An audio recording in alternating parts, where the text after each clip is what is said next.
IIT jam PYQ 2025 का question number 11 देखिए क्या कह रहा है। In statistical hypothesis testing the area of non rejection is defined as a 1 minus probability of rejecting the null hypothesis when it is true यानी 1 minus alpha, 1 minus probability of not rejecting the null hypothesis when it is not true, और C है probability of rejecting the null hypothesis when it is true minus probability of not rejecting null hypothesis when it is true, and D is probability of rejecting null hypothesis when it is true. Clearly बहुत simple question है, A is the answer. कैसे?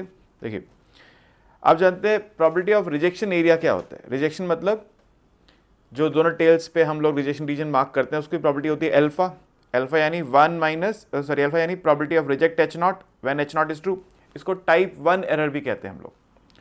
तो non rejection area जो question हमसे पूछ रहा है वो क्या होगा, 1 माइनस अल्फा होगा। भाई सिंपल बात देखिए, अगर दोनों टेल में ये रिजेक्शन रीजन है, इधर भी रिजेक्शन इधर भी, तो इसको हम अल्फा बोलते हैं अगर प्रॉपर्टी को, तो जो बीच का वाइट रीजन रह गया नॉन रिजेक्शन, इसका क्या प्रॉपर्टी होगी, 1 माइनस अल्फा, यानी 1 minus probability reject H not when H not is true.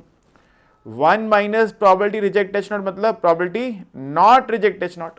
1 minus probability of reject मतलब probability of non reject, probability not reject H not when H not is true, यानी non rejection region जो है जो हमें चाहिए वो क्या है, 1 minus probability reject H not when H not is true. तो यानी ए इज द राइट आंसर जो मैंने यहाँ पे मार्क किया है।